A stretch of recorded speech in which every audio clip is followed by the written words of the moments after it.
I don't have music. It's there. Greetings, geeks. Welcome to episode 488 of Geeks in Space. Go ahead, Chris. Rob, Since you guys can't seem to do a broadcast and he doesn't without know me. that I've muted him. Hi. So, that was a lie. We're back after Well some vacation. It would have been well played if you had muted me, right? It would have been. Great. Hi, everybody. My name's Chris DeBona, and this is Geeks in Space number 400 and something. You guys can't seem to do a broadcast when I'm out of town, so I feel really, really guilty for not making it happen. But Let me introduce Rob Roseboom. Hey, Rob, go ahead. Hi. Hi, welcome back, Chris. And let me introduce the man who clearly needs no introduction. Hello, Chris I'll DeBona. also introduce, thank you very much. Hi, my name's Chris DeBona. I am a domestic traveler, so I won't be able to go into the office for 14 days at least. Which is okay, because according to the number one story on the Taco Zone right now, you don't have to go back to the office until 2021, summer. So I've been anticipating this being public and you know, around for a long time. I pretty much assumed this, about a month and a half ago, when you know, it was clear the direction both the country was going and how long it will take for a vaccine to get out there and to get everyone vaccinated and to get the non-vaccinating, you know, isolated onto their own island where they can live out the remainder of their short days in peace and without infecting the populace with their version of, you know, Wuhan leper colony 17 or 21 or 22. Anyway, what I'm trying to get at here is, yeah. We live in a nightmare hellscape from which there is no escape. Yeah, and so I figured that was going to be the case. So I tried to make this glorious Whopper computer of a shed, you know, wonderful. I do like that you put the Whopper up and you used it, you know, in its original colors. And I can't flip over to mine, but I have the Whopper in my list of background images as well. But I hue shifted it so that it would have the blue color coding of the space shuttle that I use in the background, because that's the stupid details I care about. Well, you know, I'd like to see. I think I've seen that version of yours before. I actually really like it. You know, it sort of modernizes the Whopper with the blue LEDs from the late 90s. And I think that's kind of cool, man. Oddly enough, there's a story. If you scroll down the zone a little bit, there's a story. Really? There's a zone story? There's a zone story on... Oh, but hold on. Check that bad boy out. Hit it again. Oh, pressing the button. What?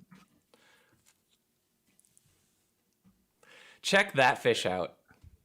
Did you guys catch this fish? Yes. What is it? It's a carp. It's a carp. Yep, it's a 30-inch carp. That's a...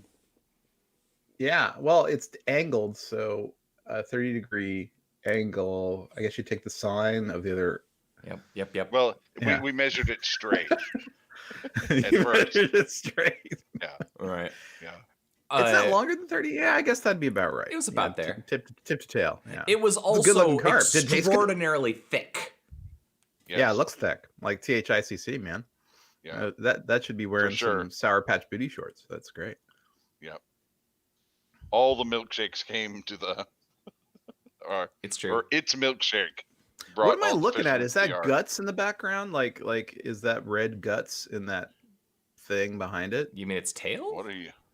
No. So if you look at the here, I think you can see my mouse. Can you see my mouse? Yeah. Yes. Is this the guts bucket? No, that's the floor to the boat. And that's a bobber.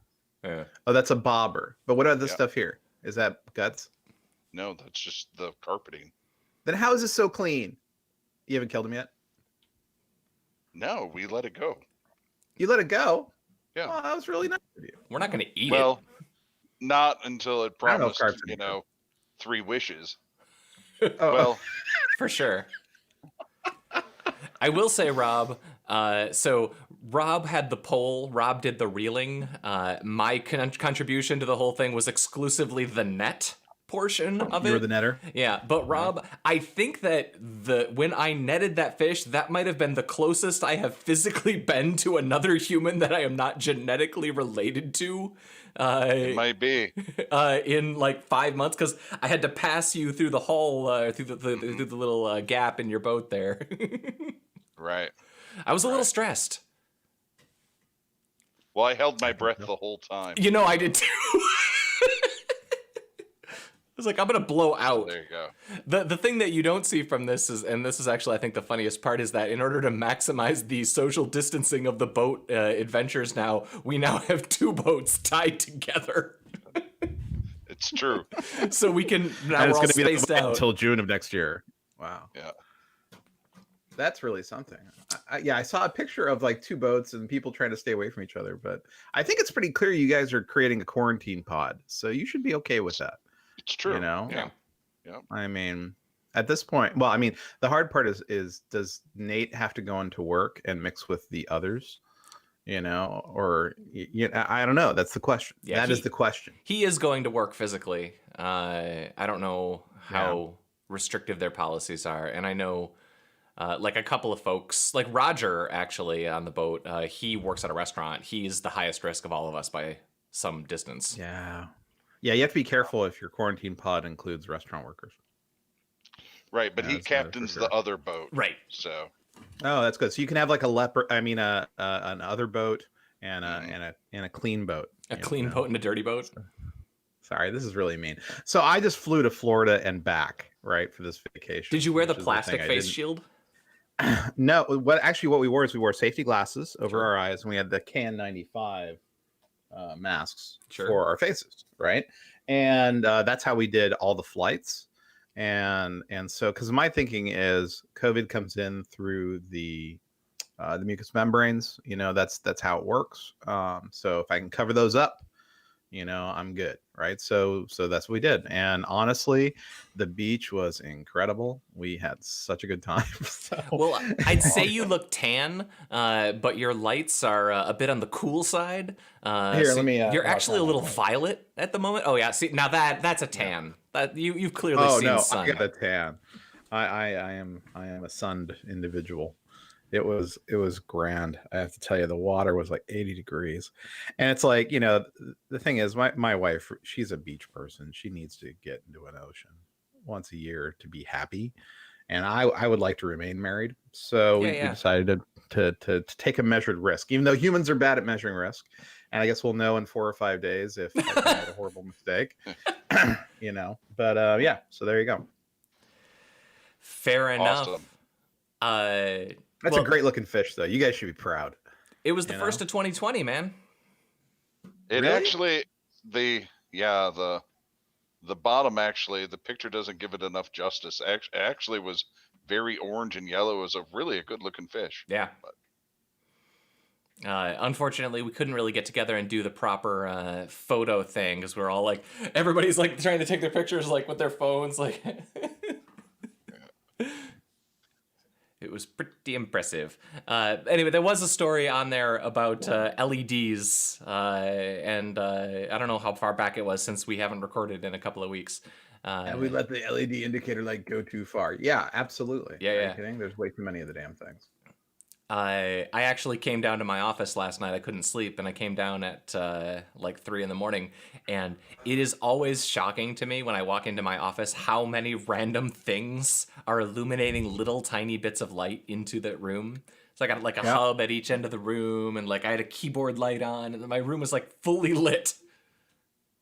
Yeah, for me, it's the Whopper. we were aggressively we were aware of this issue when we did our remodel. So like we make darkness a priority, and so there's one damn LED in our bedroom, and it's the smoke detector light. It's got a little LED in it, so I'm just gonna put a little Electrical tape tape. over it. You know, yeah, you know. I it's actually just I have a infuriating, number of you know. LEDs that I keep thinking that I want to like take a Sharpie, but not a black Sharpie, like a colored Sharpie, and just like color it with the color so that it dims it enough that it doesn't like spill light all over the room. That seems like a reasonable compromise to me, but I think so. Yeah, for reals. The big project in my Anyway. house lately has been taking Uriah's dumpster pile of old PC parts and building gaming rigs for my children now, who are now jealous of the fact that I have a real gaming computer. Yep. Which is actually cool because then I could like, oh well, I'm clearly gonna have to buy a 2070 for myself, Yeah, so that I can trickle sure. down the technology through the generations. Uh, So, Roseboom, did you get your new machine yet? ooh, yeah. It's coming today. Oh, that's fantastic. Yeah.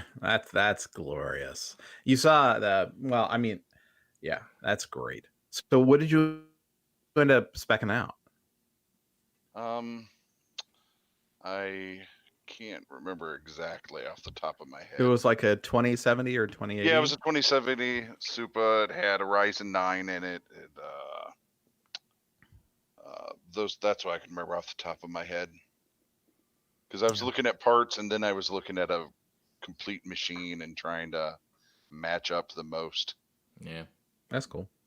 So, did you get a Cyber Eye by Origin main gear? That was No. many brands in one. That's what I did there. So He nerded. His nerd was showing.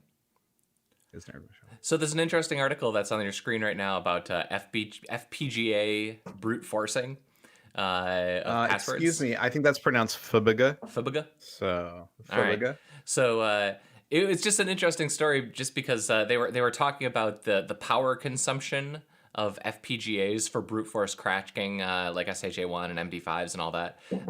And they were saying roughly they could build like a 4U system that consumed like 500 or 600 watts, and it was as efficient as 75 RTX 2080s. Wow. That would consume like 10 times more power. It's actually pretty interesting. But they were basically just saying that these are just so much more Looney Tunes, more efficient at brute force cracking passwords. Now, this reminds me of the fact that in like 1999, out of fear of getting like subpoenaed for IP address information for accounts, we stopped logging IPs and just MD5'd everything, which in 1999 was actually not the worst thing in the universe, because you can, have the entirety of the IP address space, the 16 or the TCP IP address space, like that was not really easily brute forceable. And then like 3 or 4 years later, it was just totally no big deal to just create a lookup table of every IP. Technology, man. Technology. I see they're sort of leaning into the cryptocurrency and the bcrypt hashing. Yeah, that was I think that's kind of part of it, right? But I mean, I guess they're related math problems. Well, so my question is, you said 400 or 500 watts. That is inconsistent. No, with what I could be wrong. It was there was substantially like 10x. It was like 10% the power consumption for the FPGA, the FPGA. Yeah. For that version. It's just That's interesting really because I look at the FPGA stuff on a pretty regular basis, because the arcade emulation scene, they're looking really hard at emulating all the 80s motherboards, or all the boards for all the old arcade cabinets, and even like up to the Neo Geo era boards. And like Mr. FPGA is kind of the dominant project. So I'm watching developments in the FPGA scene for purely ludicrous reasons, right? This is like No, I think that's a great reason. well, not exactly useful, but from a preservation standpoint, really cool. Yeah. No, I think it's a great idea. Honestly, for especially for emulating older consoles and the circuitry and the timings, I mean, FPGAs are absolutely a great way to go. I mean, because there's so much funny circuitry just to make it work and get it shipping that, like I can't picture really emulating, I don't know, like the old, what's the tank game with the vector graphics? Oh, sure. I mean, anything on a Vectrex. Yeah, I mean, anything Vectrex is like, you should be emulating that. You shouldn't, I mean, and then have like a final rasterization stage so it looks like a, DEF CON or something. Well, that's how they do it. But I mean, it's really interesting to watch like all the developments and that stuff these days, because there's a bunch of other weird things too, like using spinner controllers for Arkanoid cabinets and then outputting to all the weird different resolution displays that they used over the 80s. I mean, you can just do that on an FPGA and click a button and you're outputting the right frequencies. And the other piece of it that I'm always interested in is, and I know you're not particularly interested in the speed running, but for people who are into the speed running, you can't really do that on an emulator. First of all, they don't let you because that's cheating, and second of all, it's not really practical because emulators are not particularly accurate. So you get your timing just simply isn't right. But under the FPGA systems, they can get the timing down to be below below human perception, and I just find that super groovy. Let's see, what else do we have on the list today, Chris? So the only thing I wanted to point out is that particular 4U rack burns 25 kilowatts of power. Sure. But what is 75 2080 Ti is going to consume? That's like what, 300 watts each? No. So, well, I mean, you get to like 250, 300 watts per. So it was a whole. The article said it was a whole rack. Times 300. 75. I'm having keyboard problems. All right, well, we'll worry about that later. Whatever. That's a little under 25 kilowatts as well. Yeah, they're like, it's That's just great. crazy more efficient. It's just crazy that that's a thing now. I mean, FPGAs are definitely like one of those things. They're like one click away from like the AI stuff. Like it's just that's weird magic to my computer science brain from the 90s. I think that actually, Rob, what you should do is when this is over, you should go and spend $100 on either an Arduino Shield or an FPGA project board, and you'll see how much fun you can have. I think this is all within your skill set. Oh, for sure. You can have a wonderful time with these things. Sure. You know? Well, and if I do it, and eventually I'm going to do it, it's just going to be the Mr. thing. It's going to be emulating arcade boards. This is your entree into the world of RISC-V. Ooh. I do not wish to write RISC code ever again. No. You just run Linux on it. You know, it's fine. But yeah, I think it's Linux or like one of the other like RTOSes, that are out there. But yeah, man, you should do it. Do it. Yeah. Do it. No, I would just do it. What else we got? I didn't get up. I accidentally closed my browser. Woz is mad because people keep posting the YouTube scams. This was connected to the Twitter Bitcoin scam. It's not really the same story, but it's connected.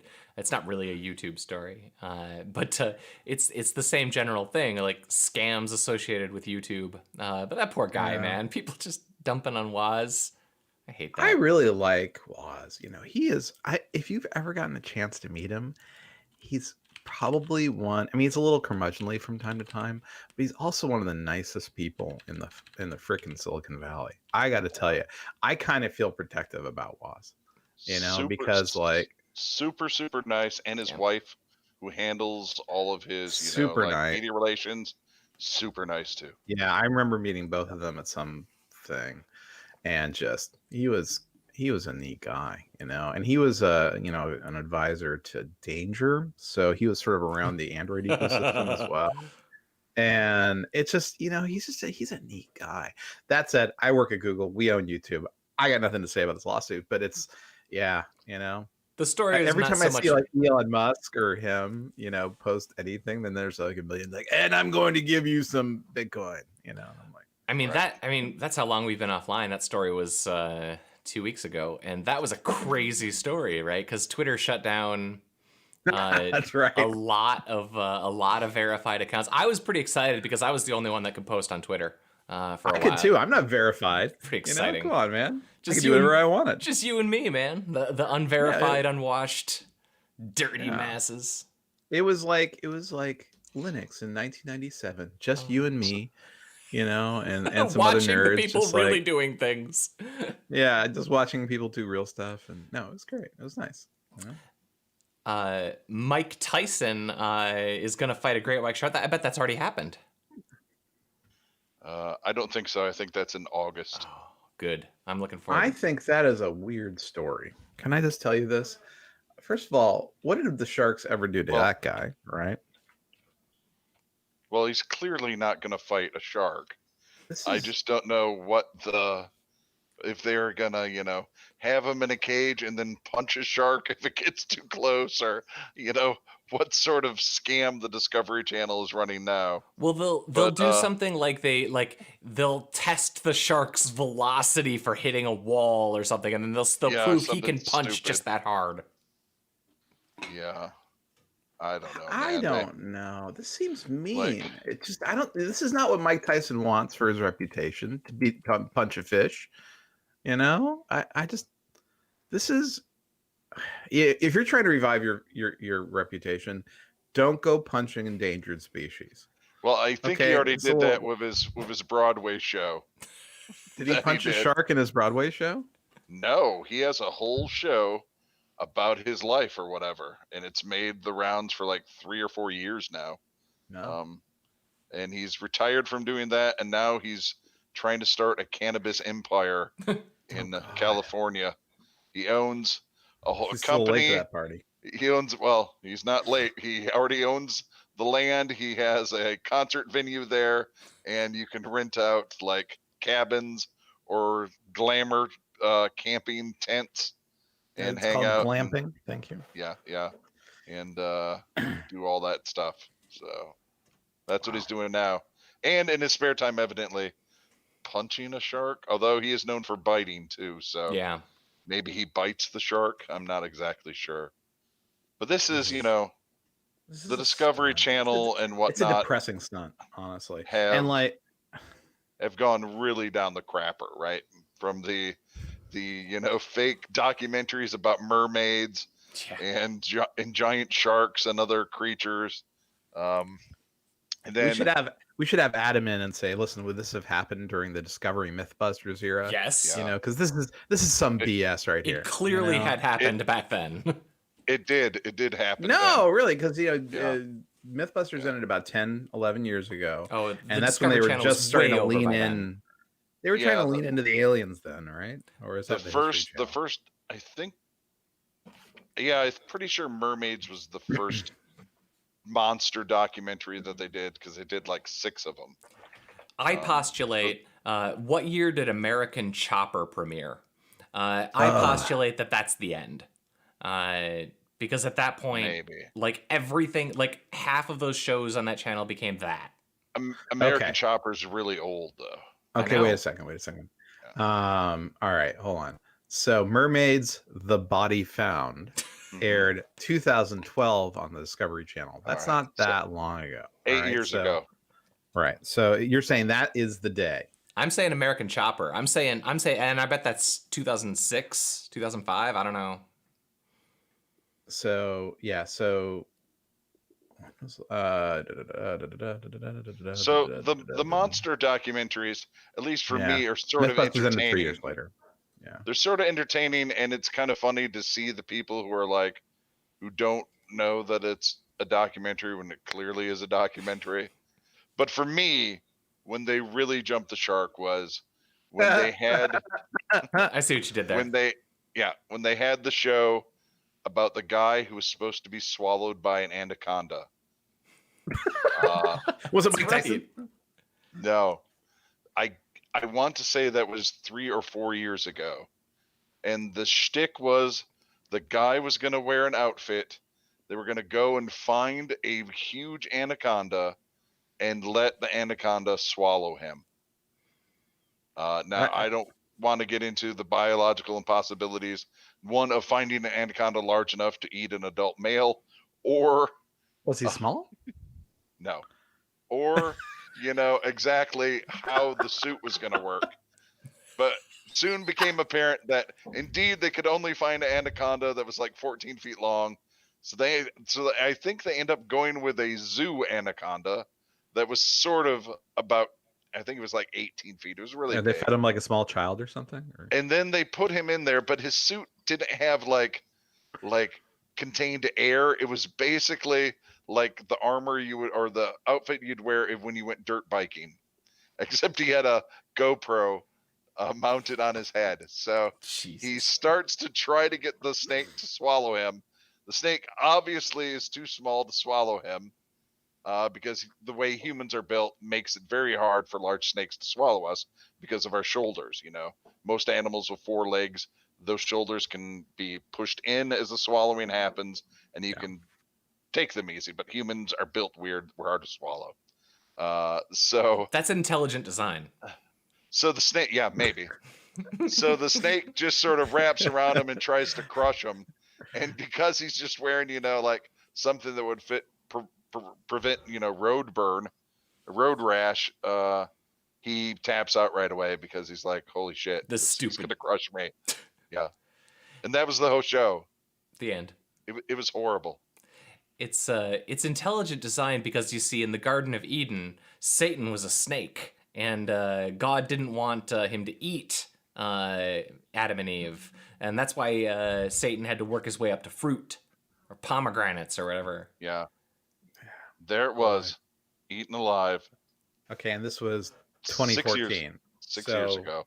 About 6 months before the end of Mythbusters, they started showing this crap. See, I think that you should figure out when the first airing was with that alien guy with the big hair who's like aliens that they made the meme of. Yeah, but he was History Channel, not Discovery. Oh, am I confusing the History Channel? All right then. Well, I mean, they're all owned by the same entity, right? So they wait, what? They start putting out the same stuff. You are aware that at this point in America there is only Coke and Pepsi. Well, you saw they shut down corporations. No. So I got it.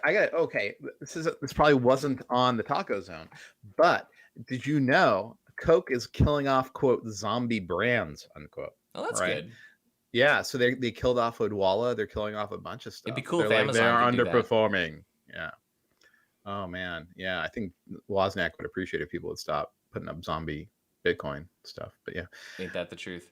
So we had another one on there about TempleOS, which I never spent any time really puttering into. But if you ever want to go down a rabbit hole, spend some time learning about that story. And it's really a depressing story of the internet just wrecking a dude who's already pretty dang wrecked. Yeah, I seem to remember that was one of those things where it was like a little hobby operating system, and then it just got weird, you know, and he was a little bit of an oddball, and then everyone started feeding on him, and I was just like, I don't know, I haven't seen I want to see the video, I just haven't had a chance. Don't watch that video. Laying out. Don't watch the video I linked. I can find a better one, but if you just look up TempleOS on the tubes, there's like an hour-long documentary that another person did that's way more interesting than that one. The thing that I linked is actually just them installing the operating system and kind of just talking about how weird the operating system is, which is interesting, but the story of the story behind it is like a schizophrenic guy who was a good engineer in the 90s going and then basically like has a breakdown, and then 4chan people like what's interesting is that he's live streaming he's using different platforms, and he gets kicked off of YouTube and switching around to other platforms, but like on the live streams 4chan people are calling him and he's just swearing racist crap at them, like he's really messed up, and then he eventually gets homeless, and it's a really sad story. Like if you ever want to feel really horrible about the modern state of the American healthcare system, our treatment of the mentally ill, and also how some percentage of people on the internet are just horrible, there's your story. The operating system itself is really weird. It's got all these random number things in it, and random word generations and random tone generations that he believed were messages from God. And like imagine if you built an operating system where your Chrome around the edges of your windows was like generating God messages. That's a whole thing, man. Yeah. Let's see. I don't know, man. I'm still disappointed that Mike's going to punch the shark, but okay. You know what I'm mostly mad about is that dude is more ripped than I will ever be, and he's got to be, what, 55, 60 years old? Yeah, no, but he's training yet, so. I mean, let's be clear. He's been an elite athlete since his teens. Rob, if you decided to do a bit of dumbbell work, I think you could be a little more cut.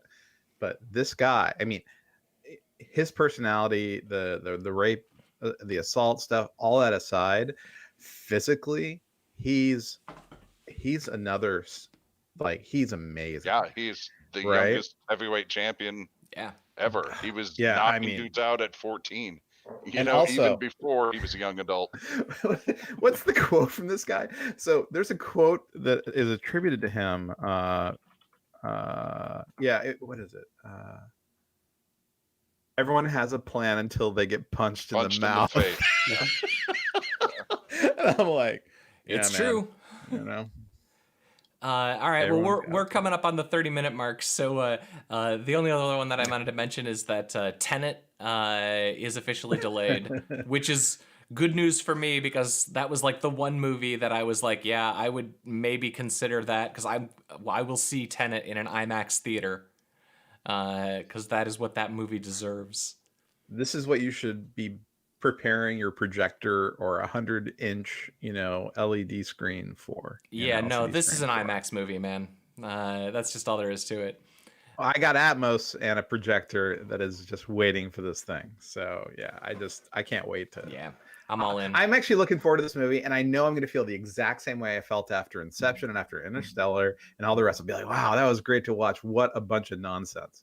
Oh, yeah. What a bunch of gobbledygook. It'll be like at the end of Dark Knight where you're like, wait, how did he get from Nanda Parbat or whatever to very quickly to New York so quickly? And did he, that's not how backs work, So yeah, that's that, but still enjoyed it. Yep. Right.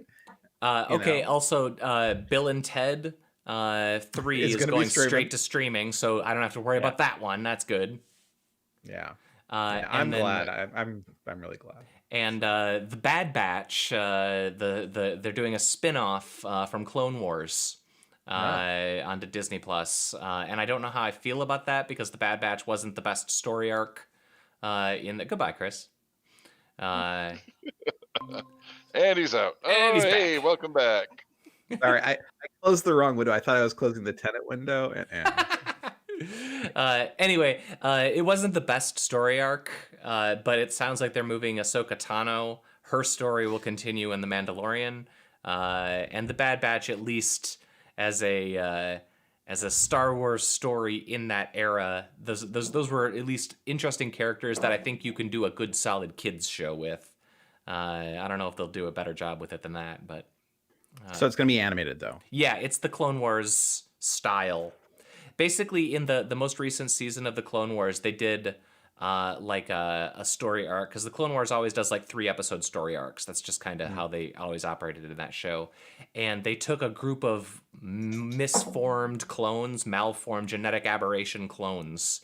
It's like whereas all the other clones are generally the same size and shape, and over the course of their life, they develop different characteristics that make them unique.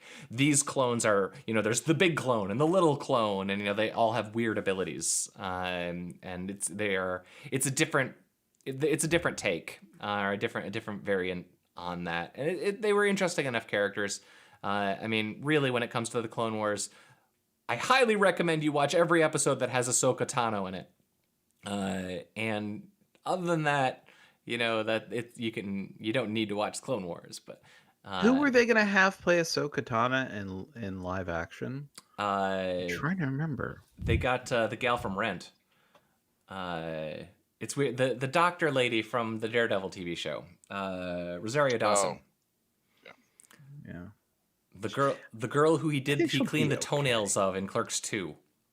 Mm-hmm. Yeah, can we not talk about Clerks 2? That movie was terrible. I rewatched it a few months ago and I actually enjoyed it way more this time. Really? Because I remember it sucking the fun out of adjacent movies. Like, it's the kind of thing imagine a world where you still have DVDs, Malda and Rosemont, and then you have a DVD of Clerks 2 and you put it next to a DVD of, I don't know, something good, and then that thing becomes bad. I just watched Step Brothers last night. What'd you watch? Step Brothers. That's a great movie. The Ferrelli movie. That's a fantastic movie. It's touching. It's sweet. It is honestly the nicest movie about a pair of conjoined twins that's ever been made. Whoa. I highly recommend it. I'm sure everybody's seen it. I practically weeped watching that movie, and Wow. I'm not joking at all. That's a great movie. We're talking about Step Brothers, right? The Will Ferrell movie. Oh no! Yeah. No, I'm not talking about Yeah. that. Okay. Hold on. Yeah, I'm like that movie's kind of silly, and I don't care for it. Fair enough. I love it. That's one of my Stuck on favorites. you. That's one of my Stuck favorites. on you. All right. I I think was that's talking my about list. Stuck on You. It was a 2003 movie with Matt Damon and Greg Kinnear's Yeah. Oh my twins. god. That is a great movie. All right. I'm gonna watch that they- movie. They and- travel with a carnival folk. Oh, good. That's right. Yeah. Yeah, and then they split up. They get separated, and it's actually very touching. All right. I'm gonna watch this movie and I'll report back for you. Are you ready for The Fly? Has everybody watched The Fly? I have not watched it, but I'll try to get it in. But I will be there tomorrow night. All right. Absolutely. All right. So Well then, let's say our goodbyes to Jake and Elon and the rest. Let's see. Goodbye, Rob Roseboom. Thanks for joining. See ya. Goodbye, Chris DeBona. Thanks for joining. this is how Brenda Fry says goodbye. Whoa. Kinda. All right. Well, I'm Rob Commander Tacomalda. This has been Geeks in Space. Thanks for watching. We'll talk to you guys some other time. Oh, join us tomorrow for The Flyby.